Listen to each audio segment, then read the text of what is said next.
Señor, gracias porque tú has tocado vidas, corazones. Señor, porque tienes a mis hermanos en el hueco de tu mano, Señor. Gracias por la protección divina, por la misericordia que tú cada día, Señor, desprendes y nos das. Señor, y quiero pedirte y rogarte que ahora tomes el control de este tiempo también. Aparta, Señor, todo aquello que te deja a ti en un segundo plano. Tú eres el protagonista. Esta es tu palabra y este es tu pueblo. Te doy la gloria y la honra en el nombre poderoso de Jesús. Amén y amén. Bien, como digo, vamos a hacerlo en varias semanas, ¿de acuerdo? Hoy quiero dar un poco cosas que me gustan mucho y que son de edificación para ti y para mí. ¿Qué edad tenía cuando la Biblia habla en este capítulo 3 de Éxodo? ¿Alguien sabe qué edad tenía Moisés? Los que, por favor, los que habéis estado con el tema, bueno, los que estáis con el tema de la teología, como no haya uno que me diga la edad, lo tenéis muy claro conmigo. Voy a ser implacable, intachable. Bueno, de verdad que, vaya, va a marcar un punto de inflexión esto. ¿Qué edad teníamos? 80 años. Sí, señora, 80 años. Manolo lo tienes muy negro a partir de ahora. ¿No cuando se convirtió? Yo he dicho qué edad tenía. El llamado fue 40. Sí, pero aquí, en este capítulo 3, ¿qué edad tenía Moisés? Y tu mujer ha dicho 80. Entendí mal. Ah, vale, entonces estás perdonado. Te perdonamos. 80 años. ¿Por qué? Porque eran 40 años que había pasado en medio de Egipto y 40 años que había transcurrido junto a su suegro como pastor de ovejas. ¿Verdad? Así que 40 más 40, si mis cálculos no me equivocan, son 80, ¿no? Así que tenía eso, 80 años. ¿Alguien aquí en esta mañana tiene 80 años? Manolo, tú no me digas que sí ahora porque... Ah, vale. Bueno, pues imaginaros un hombre con 80 años. Un hombre con 80 años. Y un hombre esperando, bueno, estaba cuidando las ovejas de su suegro, que se llamaba Jetro, que era un sacerdote de una localidad que se llamaba Madián. Y estaba cuidando las ovejas de su suegro. Y uno puede imaginarse al clásico hombre, pues con su ropa de pastor y con su vara. Pero es que este hombre tenía 80 años. 80 años. Y alguien puede pensar, pero Dios es como que se olvidó de él. Le permitió Dios hacer, pero ¿cómo Dios llama a este hombre con 80 años?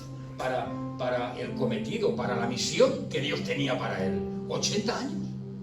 Pues sí, tenía 80 años. Y quiero recalcar muy bien que tenía 80 años, porque a veces nosotros nos equivocamos. Una vez prediqué sobre el tema de la percepción. No sé quién se acuerda. Una cosa es lo que yo percibo y otra cosa es la realidad misma, que es muy distinta. Por eso mismo el Señor dijo, porque yo miro no lo que el hombre mira, no lo que el hombre ve. ¿Entendéis? Una cosa es lo que yo puedo de alguna forma ser influenciado a través de la percepción. ¿Sabéis qué es la percepción? Es todo aquello que está en mi entorno, que me está provocando unos sentimientos o unas cosas que yo saco unas conclusiones, ¿no? Pues bien, una cosa es lo que yo puedo percibir y otra cosa es la realidad de Dios, que es otra, muy diferente. ¿Entendéis? Y claro, a veces nos equivocamos, pensamos, hombre, Moisés con 80 años y Dios lo llama tan viejo. Amén. Y el que tenga oídos oiga. Porque quizás tú estás esperando algo de parte del Señor y puedas pensar, es que, como decimos aquí en España, se me está pasando el arroz. Se está cociendo el arroz. Señor, esto se va a volver muy, muy, muy espeso. Y aquí tú no haces nada. Esto no llega, esto no viene, y sea lo que sea, ¿eh? Es una broma, esto del arroz. Sea lo que sea. Y uno puede pensar, pero Señor, ¿por qué? ¿Por qué? ¿Por qué tardas tanto? Moisés tenía 80 años. Y escucha bien lo que te voy a decir. Durante todos estos años, durante los 40 años que vivió en la corte de Faraón, más los 40 que estuvo en el desierto, esos 80 años, el Señor tenía los ojos puestos en él. Hombre, gracias, porque hay muchos amenes aquí, ¿eh? O sea, voy a repetirlo, durante los 80 años, el Señor tenía los ojos puestos en él. Pero cuidado, espérate, que esto no acaba aquí, ¿eh? También el Señor tenía los ojos puestos en el pueblo. ¿Entiendes? El pueblo realmente lo estaba pasando francamente mal. Tenía cargas, realmente estaba un pueblo pasando un tiempo de tribulación. Pero el proceso de Moisés era un proceso en el cual era imprescindible, porque Dios lo estaba tratando para convertir a aquel hombre que estaba en la corte de Faraón al final de los 80 años en un hombre que podía servir a Dios en aquello que Dios tenía encomendado para él. Por eso, los 80 años, durante el primer día de su vida hasta el día que Dios lo llama, Dios tenía puestos los ojos en Moisés. Amén. Lo digo por si alguien dice, Señor, te olvidaste de mí. Está tardando demasiado mi petición, o está tardando mucho lo que realmente estoy anhelando, yo deseo. Escúchame bien, iglesia. El Señor tiene siempre puestos los ojos en ti. Amén. Siempre. Pero como vas a ver y te voy a predicar, no solamente depende de ti. Hay un camino paralelo que Dios tiene que preparar. Por eso tus tiempos no son los tiempos de Dios. Por eso nosotros tenemos que dejar que Dios siempre vaya un pelín por delante nuestro. No adelantarnos nunca a los pasos del Señor, porque podremos equivocarnos. Y seguramente nos equivocaremos. Seguramente, pero con total seguridad. Escucha, como te he dicho, hay dos líneas paralelas. El Señor obra en cada una de ellas. En cada una. Y pastor, ¿qué quieres decir? No te entiendo. Aquí habían dos líneas, dos caminos.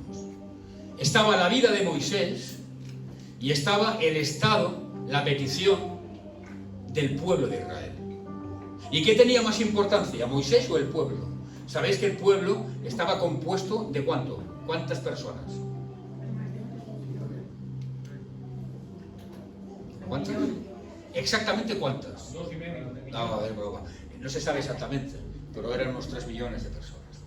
¿Y qué era más importante? ¿Los 3 millones de judíos o Moisés? No era ni uno ni otro más importante, pero había un tiempo de preparación. Habían dos líneas, ¿entendéis? Y esas dos líneas tenían que de alguna manera llegar al mismo punto, o sea, converger. Porque claro, por un lado, el Señor estaba preparando el corazón y la mente y el cuerpo de Moisés para convertirlo de un simple hombre con sus dudas, con su carácter seguramente que no servía a Dios cuando se convirtió, en un puro y, como decís vosotros, mero libertador, porque fue el que Dios utilizó para liberar al pueblo de Egipto. Entonces Dios tenía que preparar a ese hombre y lo estuvo preparando durante esos 80 años, pero en forma paralela, tenía otra misión, y era también preparar al pueblo. Amén. el pueblo tenía que ser también preparado. Y Dios llevó al pueblo hasta el lugar que Él consideró más oportuno, para allí, entonces, hacer el llamado a Moisés y decirle: ahora te llamo, Moisés. Ahora es el tiempo, Moisés. Ahora voy a estar contigo, Moisés. Ahora voy a infundirte de poder y de autoridad, y ahora vas a sacar al pueblo de Egipto. ¿Yo? Sí, claro, tú. Te he preparado durante 80 años. He preparado al pueblo durante 80 años. Y llevo al pueblo donde yo quiero llevarlo. Y al final lo he conseguido. Y contigo también lo he conseguido. Me ha costado, Moisés. Ay, me ha costado. Pero conseguí que recapacitaras. Y durante 80 años te estuve preparando. Iglesia, Dios siempre trabaja en el ámbito del orden. Amén. Por eso siempre te digo, no soporto el desorden. No lo soporto. ¿Por qué? Porque sé que en el desorden Dios no puede trabajar. Ni trabajará en tu casa, ni en tu trabajo, o sea, trabajará. Ni estará actuando en tu casa con desorden, ni en la iglesia, ni en tu trabajo, ni en ningún ámbito. Donde haya desorden, Dios no es que se vaya, es que se aparta un poco, se echa un poco hacia atrás. Empieza la Escritura diciendo, ¿cómo empieza la Escritura diciendo? Sobre el orden. ¿Os acordáis? Estaba todo desordenado y vacío. Y Dios vino, puso, es un día, lo predicaremos, ¿no? Lo que significa, puso orden. Dios trabaja dentro del orden. Si uno está en desorden, está diciendo, no, lo hago a mi manera, ya lo hago yo como yo quiero, y entonces Dios dice, sí, vale, pues yo me echo hacia atrás, hacia un lado, y tú haz lo que tengas que hacer. Pero te advierto, trabajando, haciendo las cosas en desorden, vamos a fracasar. Porque si yo lo hago en un orden, ¿y qué es un orden? ¿Qué es hacer las cosas en orden? A ver, porque estoy hablando, pero veo que hay gente que me mira con unas caras como diciendo, sí, está bien, pero ¿y qué es el orden? ¿Qué es el orden? Hacer las cosas conforme a la voluntad de Dios. Colocar las cosas en el lugar que le corresponde. Perdón, que no escucho. Colocar las cosas en el lugar que le corresponde. Dejar también que el Señor vaya adelante. Qué fácil es decirlo, ¿verdad? Pero qué difícil es aplicarlo. Qué difícil. ¿Cuántas veces he dicho a personas en esta iglesia, no hablo de otras, no, hablo de esta, este trabajo no lo cojas? Ah, pastor, ¿qué te estás diciendo? Es que tengo que cogerlo, no hay dinero. No lo cojas. Te va a apartar de las cosas del Señor. Yo no, oye, que no es, y el que me conoce lo sabe, lo he dicho muchas veces, si no es por el interés de que la iglesia esté llena. Yo venía aquí y no había solamente que una oveja, que era Nelly. Ya está. Y venía igualmente y hacía los 45 minutos que tenía de camino de mi casa aquí y viceversa. O sea, eso para mí, a mí no me importa. No me importa, lo hago por Cristo. ¿Entendéis? Y si digo eso, es por vosotros, por amor a la iglesia. Pues bien, por aquí entraba por la oreja derecha y salía por la izquierda. No, hay que hacerlo así. ¿Eso es un orden en Dios? Que va, todo lo contrario. Todo lo contrario. Entonces es muy fácil decir, sí, en orden, pero es a veces complicado aplicarlo. Y decir, sí, no, es que quizás lo que tú ves y lo que tú sientes no es realmente lo que Dios tiene preparado para ti. ¿Qué sentía Moisés a lo largo de 80 años? ¿Tuvo tiempo para pensar? Sí. ¿Tuvo tiempo para sentir durante 80 años? ¿Y cómo se sentía Moisés? Habría días de felicidad, habría días de desconsuelo, días de soledad, habría días donde tiraría la toalla, donde diría, Señor, yo qué sé, no tengo ganas, Señor, tengo una temporada muy mala. ¿Y Dios qué hizo? ¿Adelantó el llamado? No, señores, no. Los tiempos de Dios no son los tuyos ni los míos. Por más mal que te pongas, por más como un crío pequeño que empieces a patalear, que me aparto de ti, Dios va a decir, pues haz lo que tengas que hacer. pero los tiempos son los tiempos. Y yo tengo que preparar las cosas a mi tiempo y a mi manera, porque nosotros no podemos adelantarnos a las cosas de Dios, ni a sus maneras. ¿Te puedes adelantar? Claro que te puedes adelantar. Mucha gente se ha adelantado, claro que se ha adelantado. Así les va. Así les va la vida. Pero pastor, ¿qué estás diciendo? Pues lo que estás oyendo. Así le va la vida. Lo que pasa es que una cosa es lo que te van a decir a ti y contar, y otra cosa es lo que hay dentro. Es muy diferente, muy distinto. A veces yo yo no lo hago. Antes hablaba con una persona y le decía, tengo muchos fallos, de verdad que los tengo, pero tengo una cualidad que a mí me agrada. Soy transparente, soy sincero. Yo si tengo que decir que estoy mal, lo digo. Dice la palabra, orad los unos por los otros. ¿Y qué vergüenza hay? ¿Que somos superhombres? ¿Acaso? No. ¿Verdad? Pero hay gente que se escuda en eso. Está mal, pero bueno, parece que está bien. Pues no, muy mal. Si uno está mal, está mal. En fin, dicho esto, os lo prometo, de verdad, que yo cuando vengo a predicar, no quiero sacar nunca la espada.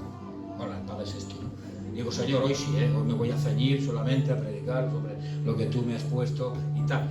Pero es como que, de alguna manera, siempre, en fin, tengo que mencionar algunas cositas que yo sé que alguien se puede sentir un poco como, en fin, como que no le gusta.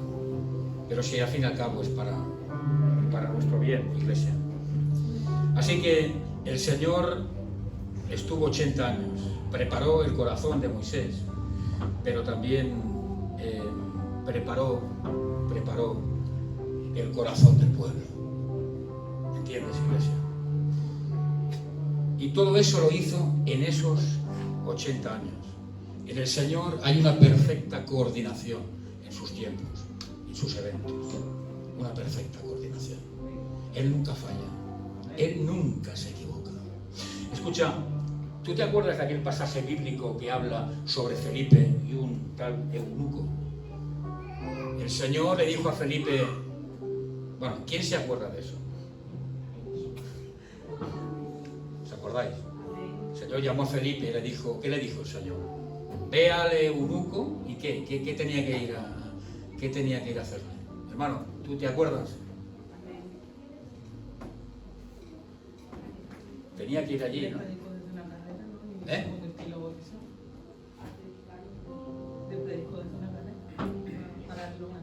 Eso es. Pero claro, qué sencillo es, ¿no? Ves al eunuco. Pero Dios siempre trabaja dentro del orden. Dios, ¿cómo actuó aquí? Antes de la misma forma que llamó a Felipe, estuvo trabajando en el corazón del otro hombre, del eunuco este.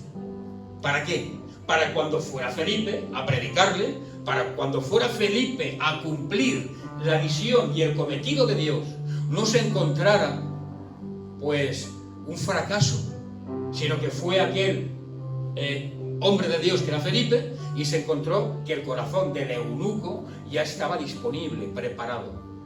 ¿Por quién? ¿Por quién? ¿Por quién? Por Jesús. ¿Te das cuenta? El Señor trabaja siempre en dos líneas. Hay una perfecta coordinación en los eventos y en los tiempos. Por eso a veces esperamos cosas y quizás las esperamos en un tiempo que para nosotros es un tiempo equivocado. Pero es que hay dos líneas de trabajo. ¿Entiendes, iglesia? Y voy a ser más claro. Bueno, voy a poner un ejemplo. No es que sea más claro. Voy a poner un ejemplo que así todos vais a entender. Por si alguien no lo entendió. Imaginaros que haya, pues, aquí un varón o una mujer, o lo que sea, que, Señor, quiero casarme. Concédeme, pues, una persona para que yo pueda casarme, ¿no? Por ejemplo, así todos me entendéis. Y claro, va pasando el tiempo. Y esa persona puede decir, pero Señor,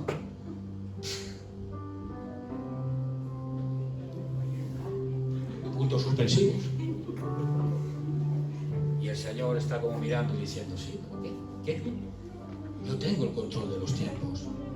estoy preparando tu corazón, pero en forma paralela estoy preparando el corazón de la otra persona. Estoy preparando el corazón de Felipe, pero a la misma vez estoy preparando el corazón del eunuco.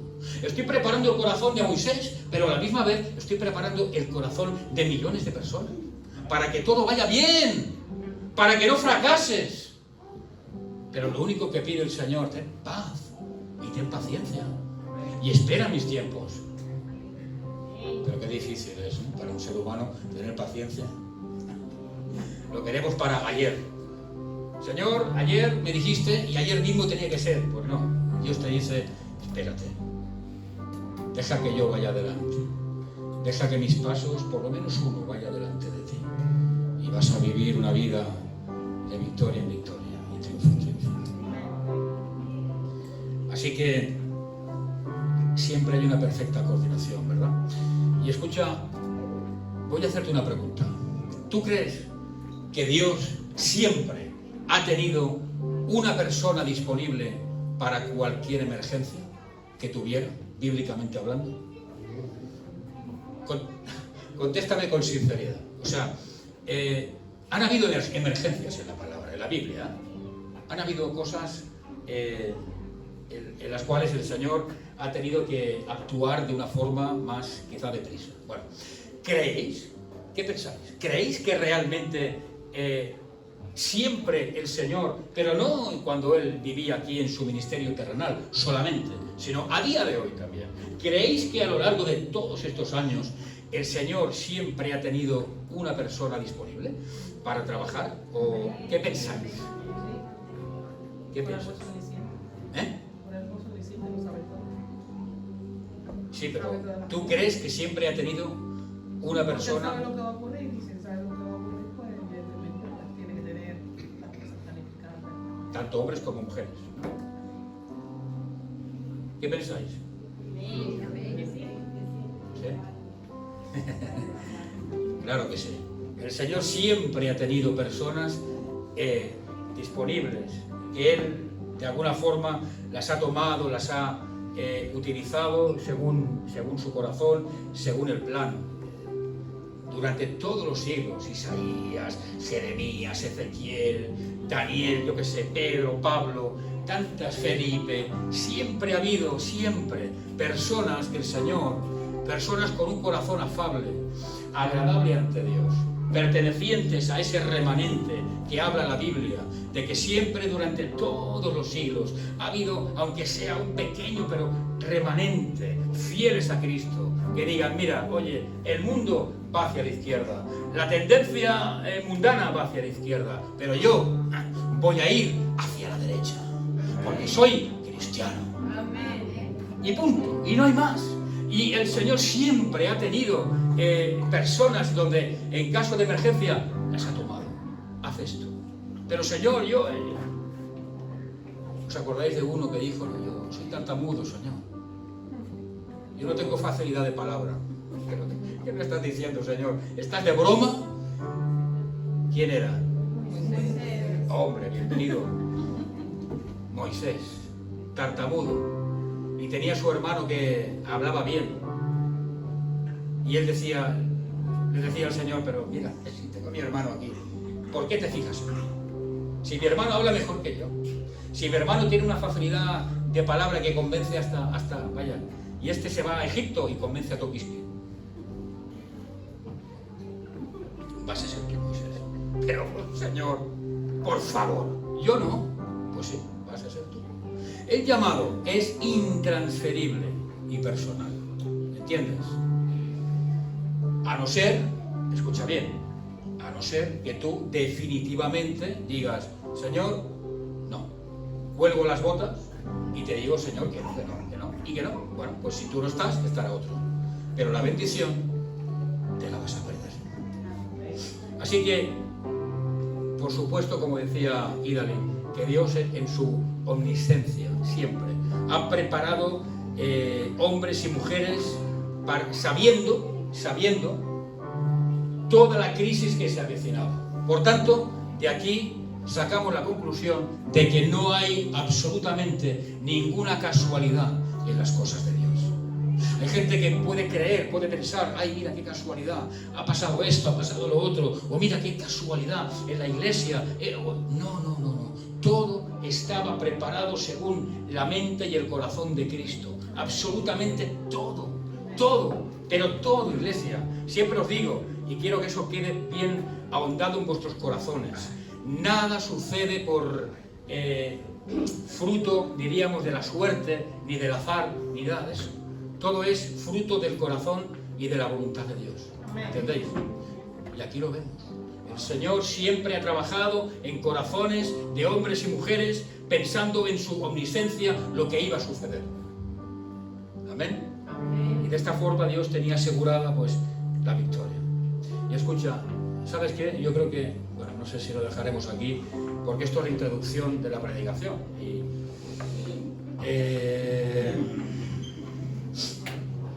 Escucha, ¿qué crees? ¿Que estos hombres y mujeres que el Señor tenía preparados para un caso de emergencia le hicieron caso? ¿Le obedecieron o no? ¿Tú qué piensas?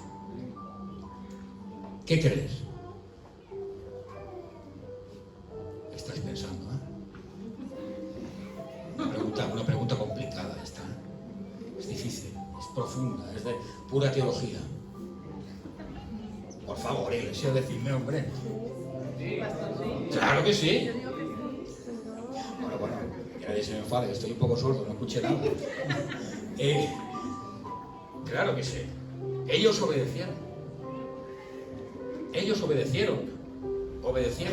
aunque en un principio no quisieron, pero obedecieron.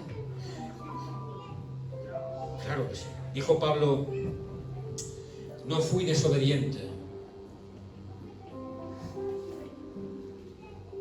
al mandato, a la visión celestial.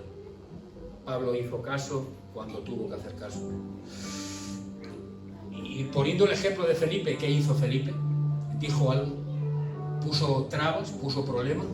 No. Dice la palabra, dice la Biblia, Felipe se levantó y se fue, sin hablar. Sabía quién le había hablado, que era su Dios. Sabía que cuando Dios mandaba algo y lo introducía en una misión concreta, Dios preparaba las cosas de antemano para que hubiera victoria. Y dice la palabra, Felipe se levantó y se fue.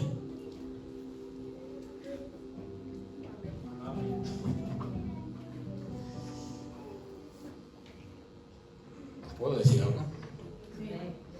Lo voy a decir igualmente, pero hago la pregunta en forma protocolaria. Gracias. Sabéis que hablo a veces con gente, tienes que estar en este lugar, ¿sabes? Ay, no, yo no lo siento esto, ¿eh? No, yo de verdad que no lo siento, yo es que no sé, yo siento de estar en ese otro lugar.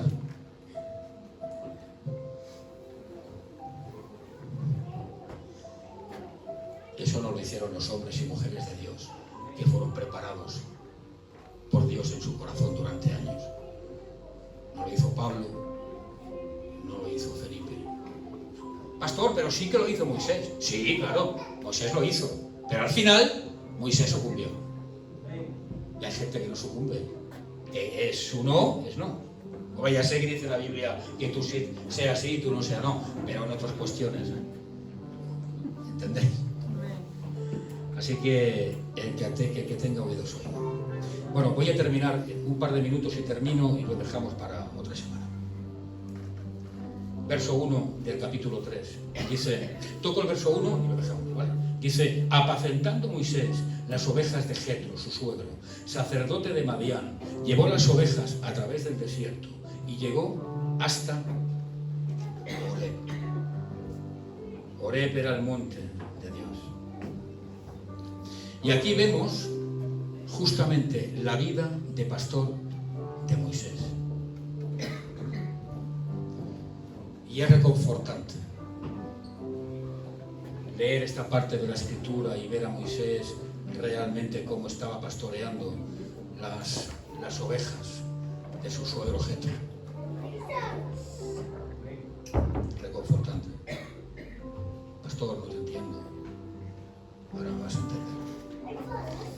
¿Dónde estaba primeramente Moisés antes de ser pastor? ¿Dónde estuvo?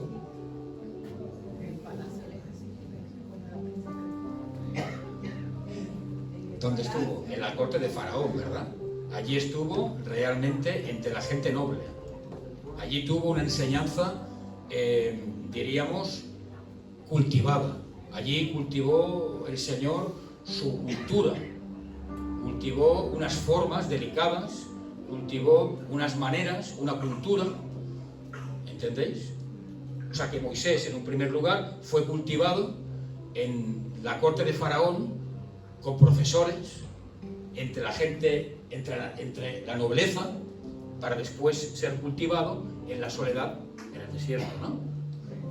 Solamente Dios y él. Pero él fue cultivado primeramente en la corte de Faraón. Y claro, Moisés, cuando estaba en la corte de Faraón, ¿cómo vivía? ¿De qué forma, diríamos, él era su día a día?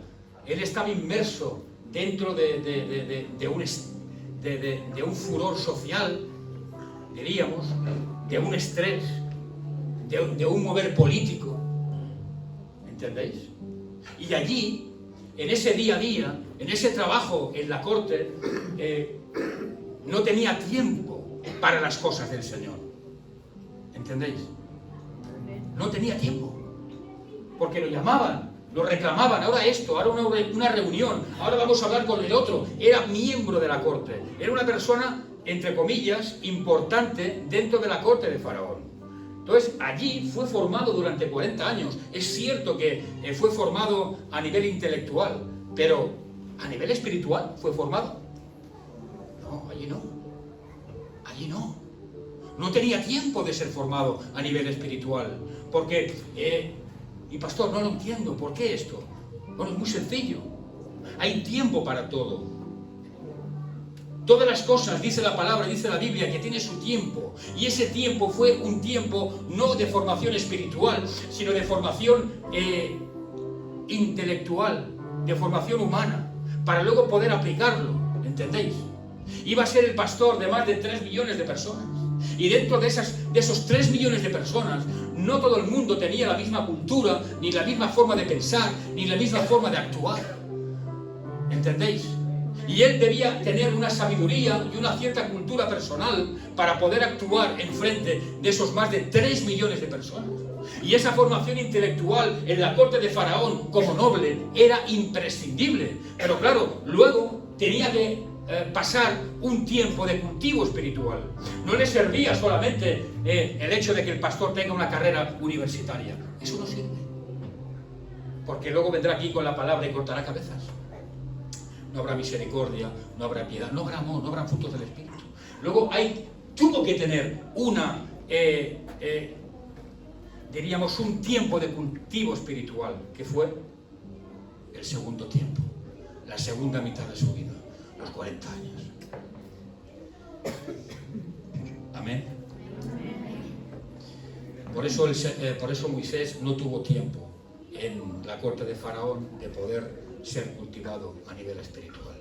Y ahora sí, ahora cuando habla verso número 1, nos habla del tiempo donde Moisés era pastor de ovejas. Y aquí Moisés, de alguna manera, pues tuvo unas maravillosas oportunidades de estar a solas con Dios. Y Dios lo llevaba a lugares solitarios donde solamente estaban él y Moisés. Y allí el Señor le hablaba. Y Moisés allí fue adiestrado de tal manera como pastor de ovejas naturales, que eso lo pudo luego aplicar para cuando fuese pastor de ovejas espirituales, que también eran de carne y hueso, pero bueno, eran, ¿entendéis? ¿Estáis aquí o estáis en otra parte del planeta? Bueno, lo dejamos aquí. Hemos hecho la introducción, ¿vale? La semana que viene seguiremos con aplicando un poco el verso 1. Es que hay unas enseñanzas muy maravillosas para ti, para mí como pueblo. Mucho. Pero bueno, la primera creo que, y quiero que te quede claro. Deja el tiempo de Dios primeramente. No apliquemos nuestro tiempo al tiempo de Dios. Es que yo quiero las cosas, sí. Tú quieres las cosas a tu tiempo. Espera, deja que Dios vaya un paso por delante. ¿Vale? Amén. ¿Teníais ganas de que acabara de predicar? Porque es que veo como un desespero. Pastor, que tengo hambre. Que se han hecho la 1 y 5 ya. Bueno, pues como... ¿Sabéis qué voy a hacer a partir de ahora? Con el dedo a oscuras diré, mira, este domingo hago así, me voy a comer a tu casa. ¿Vale? No. Bueno, vamos, dejamos aquí, oramos. Señor y Padre, quiero darte gracias por este tiempo, tu presencia. Padre amado, gracias, Señor, por permitirme compartir tu palabra en medio de tu